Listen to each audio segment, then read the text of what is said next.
Bahkan kami patut mempertanyakan status Pak Bambang Wijayanto itu sendiri. Ya. Beliau itu kan tersangka P21, dilimpahkan ke kejaksaan, dideponir perkaranya. Status beliau itu lagi apa sekarang ini? Tersangka selamanya, seumur hidup tersangka.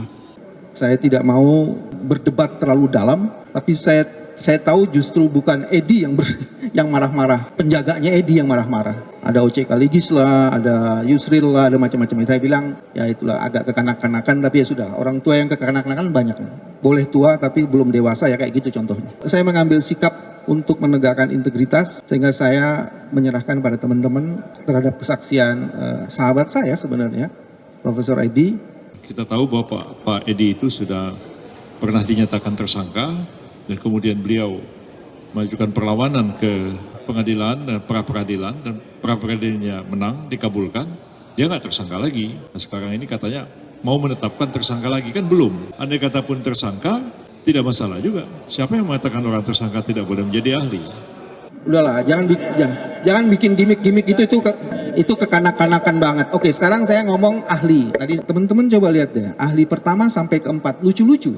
Jadi terima kasih 02, Anda telah memberikan saksi-saksi yang menguntungkan kami, dahsyat luar biasa. Terima kasih luar biasa. Karena saya lihat gestur mukanya sendiri bersungut-sungut itu. Silakan para ahli maju ke depan. Apa bisa satu lagi majelis? Majelis Terakhir ya? ya Apa? terakhir. Saya mendapat Maju, Pak, informasi maju dulu, dari berita ini terhadap sahabat saya juga ini, Sobat Edi. KPK terbitkan surat penyidikan baru terhadap Edi. Apa relevansinya? Baik, relevansi ini yang saya jelaskan. Ya, kalau memang apa itu? Relevansinya adalah, mohon majelis pernyataan-pernyataan tidak sopan dari sebagian orang itu. Relevansinya adalah Yang mana yang tidak sopan, Pak? tadi Oh, ada di iya, mohon semua menghormati persidangan ya. Jangan asal bicara di benar. Nanti bisa diminta keluar oleh petugas nanti. Silakan Pak Bambang. relevansinya adalah seseorang yang menjadi tersangka, apalagi dalam kasus tindak pidana korupsi, dan untuk menghormati mahkamah ini, Iya. sebaiknya dibebaskan untuk tidak menjadi ahli. Ya, Bapak kan bekas mantan ketua KPK. Baru pendidikan baru atau sudah tersangka baru? Nah ini disebutnya di sini, Sekalipun tersangka pun apa juga harus hak-hak privat? saya ingin mengajukan ini sebagai sebuah keberatan, Ya, dan nanti silakan. majelis akan mempertimbangkan. Iya, kami pertimbangkan Karena dan ini penting sekali kami bagi catat, kami. Pak. Oke, terima kasih. Silakan Prof, waktunya untuk paparan bisa 15 menit. Nanti dilanjutkan tanya jawab 10 menit. Ya, majelis, karena tadi saya merasa keberatan, saya izin untuk mengundurkan diri ketika rekan saya Profesor Haritz akan memberikan penjelasan. Nanti saya akan masuk lagi di saksi ahli yang lainnya. Silakan. Sebagai konsistensi dari sikap saya. Terima kasih. Ya. Majelis yang mulia, saya kira sebelum Saudara Bambang Wijayanto meninggalkan tempat, Sudah nggak apa-apa Pak Edi, itu kan haknya beliau juga. ya saya kira saya berhak untuk tidak terjadi karakter assassination, karena begitu dikatakan oleh Saudara Bambang hari ini pemberitaan dengan seketika mempersoalkan keberadaan saya. Saya hanya ingin mengatakan secara cuma 30 detik bahwa pemberitaan yang disampaikan oleh Saudara Bambang itu tidak disampaikan secara utuh. Pada saat itu Ali Fikri juru bicara mengatakan akan menerbitkan sprindik umum dengan melihat perkembangan kasus. Dan yang kedua, status saya sebagai tersangka sudah saya challenge di Pengadilan Negeri Jakarta Selatan, dan putusan tanggal 30 membatalkan status saya sebagai tersangka. Jadi saya berbeda dengan Saudara Bambang Wijayanto yang ketika ditetapkan sebagai tersangka, dia tidak men-challenge tapi mengharapkan balas kasihannya Jaksa Agung untuk memberikan deponer. Terima kasih.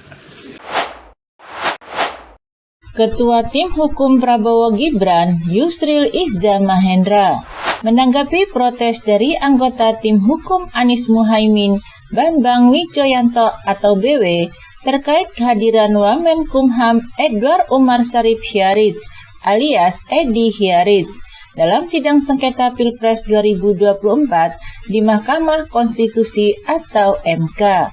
BW keberatan lantaran Edi Hyaritz yang pernah berstatus tersangka dihadirkan sebagai ahli oleh tim Prabowo Gibran. Yusril lantas mengungkit bahwa BW juga pernah tersandung kasus hukum dan kini masih berstatus tersangka.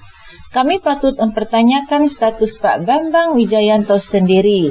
Beliau itu kan tersangka. P21 dilimpahkan ke kejaksaan. Di deponer status beliau itu lagi.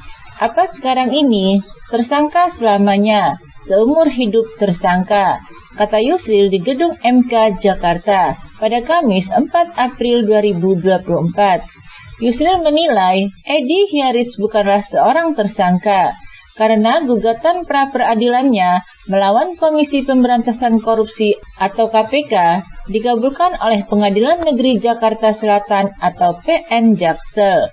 Sekarang ini katanya mau menetapkan tersangka lagi. Lah, kan belum.